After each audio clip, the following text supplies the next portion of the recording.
ओशो के कुछ शिष्य उनके शरीर में रहते हुए भी संबोधि को प्राप्त हुए, तो वैसे संबुद्ध व्यक्तियों के हाथ में ओशो ने आश्रम की व्यवस्था क्यों नहीं दी? देखिए, व्यवस्थापन, मैनेजमेंट एक अलग चीज है। उसको बहिर्मुखी लोग अच्छे से कर सकते हैं, एक्सट्रोवर्ट।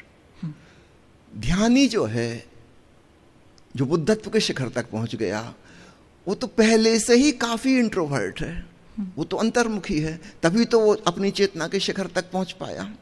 अगर वो बहिर्मुखी किस्म का होता तो भीतर की यह यात्रा कभी कर ही नहीं पाता। तो ओशो के शिष्यों में सब प्रकार के लोग हैं, अंतर्मुखी लोग भी हैं, बहिर्मुखी लोग भी हैं। ओशो ने सबको स्वीकारा है क्योंकि सबकी जरूरत है। तो जिस व्यक्ति ने बुद्धत्व हासिल कर लिया, एनलाइटनमेंट जिसके भीतर घटित हो गया, यह व्यक्ति बाहर की चीजों को नहीं समझ सकता। अगर समझ भी सकता है तो वह कर नहीं सकता, वो उसकी प्रकृति नहीं है। और ये कोई 1-2 दिन 4 दिन की बात नहीं है, 1 जन्म 2 जन्म की बात नहीं है। जन्मों जन्मों किसी ने अंतर यात्रा की है, तब जाके संबोधि फलित हो पाती है। जन्मों जन्म से उसने प्रैक्टिस की भीतर मुड़ने की, बाहर की चीजों में उसने ज्यादा रुचि नहीं ली, उसका रस उसमें नहीं है, उसकी प्रकृति वैसी नहीं है। तो ओशो ने हर व्यक्ति को उसकी प्रकृति के अनुकूल जीने का अवसर दिया। जो अंतर्मुखी हैं वो अंतर्मुखता में जिए, वो अंतर यात्रा करें, ध्यान में डूबें, समाधि को पाएं, संबोधि को उपलब्ध हों। और निश्चित रूप से इनको संभालने के लिए हमें बहिर्मुखी लोगों की जरूरत पड़ेगी, जो धनोपार्जन कर सकें, जो सुरक्षा की व्यवस्था कर सकें, जो सरकारी व्यवस्था के संग, ब्यूरोक्रेट्स के संग उनके साथ भी मेलजोल रख सकें, मैनेजमेंट कर सकें, नियम कानून जानते हों, चार्टर्ड अकाउंटेंट हों, वकील हों, संविधान के बारे में जिन्हें पता हो, वही लोग बाहर का मैनेजमेंट कर सकेंगे। एक बुद्धत्व प्राप्त व्यक्ति को जरूरी तो नहीं कि संविधान का पता हो, क्या लीगल है, क्या इलीगल है, कैसा होना चाहिए, अर्थव्यवस्था कैसी होनी चाहिए, बाहर की सुरक्षा व्यवस्था, हो सकता है उसका इसका कोई भी ज्ञान ना हो। शायद उसने इस जिंदगी में ऐसा कुछ किया ही नहीं है, और शायद कई जन्मों से नहीं किया है। यहां से वह वैराग्य प्राप्त कर चुका है, तभी तो उसकी सारी जीवन ऊर्जा अंतर्मुखी हो सकी। तो ओशो ने जो किया है बिल्कुल ठीक किया है, वैसा ही होना चाहिए।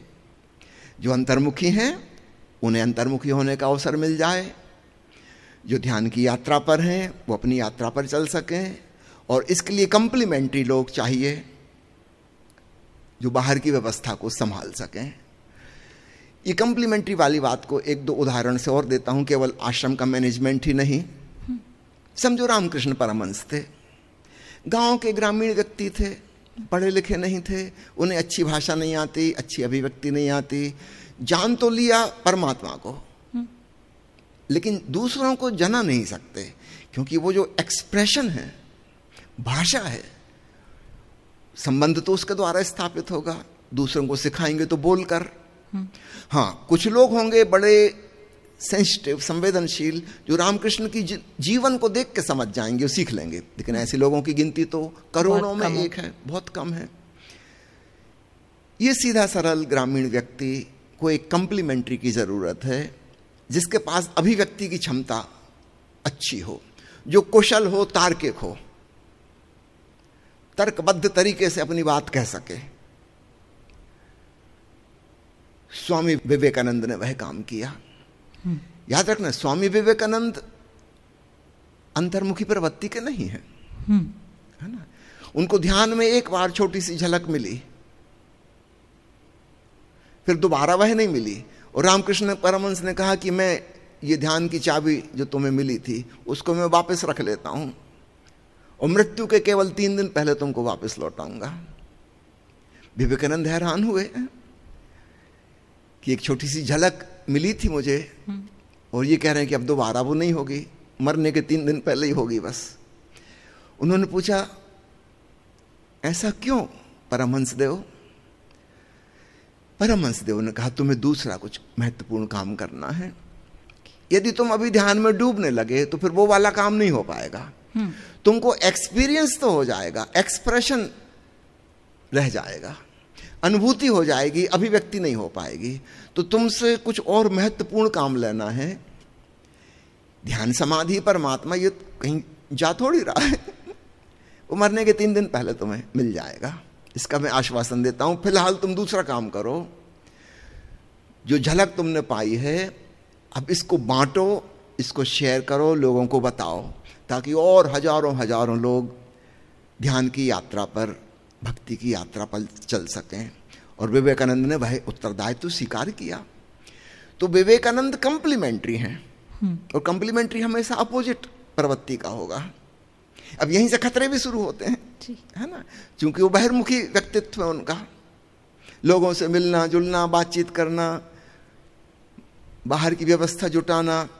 वो साल भर अमेरिका रहे, लोग समझते हैं कि उन्होंने हिंदू धर्म वहां के लोगों को सिखा दिया।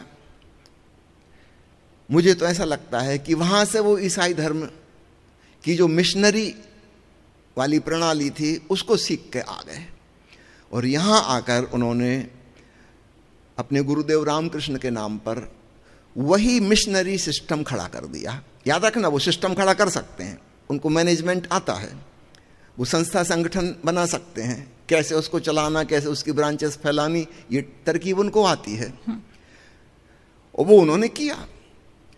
तो रामकृष्ण मिशन जो है वो करीब करीब ईसाई मिशनरी का, उसी का एक प्रतिछवि, उसकी कार्बन कॉपी है। मजे की बात है, रामकृष्ण ने जो भक्ति के द्वारा पाया वह बात ही रामकृष्ण मिशन से गायब हो गई। रामकृष्ण मिशन ठीक वही काम करने लगा जो ईसाई मिशन करता था। अस्पताल खोलना, स्कूल खोलना, बीमारों की सेवा करना, अनाथालय खोलना, शिक्षा के लिए बच्चों को इंतजाम करना, उनकी फीस चुकाना, किताबें खरीद के देना, स्कॉलरशिप देना। जो काम ईसाई मिशनरी कर रहे थे वही काम रामकृष्ण मिशन वाले करने लगे। तो कुछ नया तो नहीं हुआ। रामकृष्ण की वह जो मूल बात थी, भक्ति में डूबना, और अंत में संत तोतापुरी से उन्होंने जो ज्ञान प्राप्त किया था, जहां मूर्ति भी भंजन उन्होंने कर दी और सारी ईश्वर की छवि विलीन हो गई, मां काली भी विलीन हो गई और विराट शून्य प्रकट हो गया। परम ज्ञान तो उस दिन घटित हुआ था, लेकिन फिर विवेकानंद ने इन बातों को गौण कर दिया, क्योंकि वो बहिर्मुखी व्यक्ति हैं, बाहर की चीजें प्रमुख हो गई, और निश्चित रूप से बहुत काम उनकी मिशन ने किया। लेकिन याद रखना, यह काम सोशल है, स्पिरिचुअल नहीं है। हम अप्रिशिएट करेंगे उनके कार्य को, लेकिन एक सामाजिक नैतिक कर्तव्य निभाने वाली संस्था के रूप में, ना कि अध्यात्म की शिक्षा देने वाली संस्था के रूप में। तो बात तो बिगड़ गई, बनते बनते बिगड़ गई। लेकिन याद रखना, कंप्लीमेंट्री के साथ ऐसा होना हमेशा संभव है, और ऐसा बारंबार हुआ है।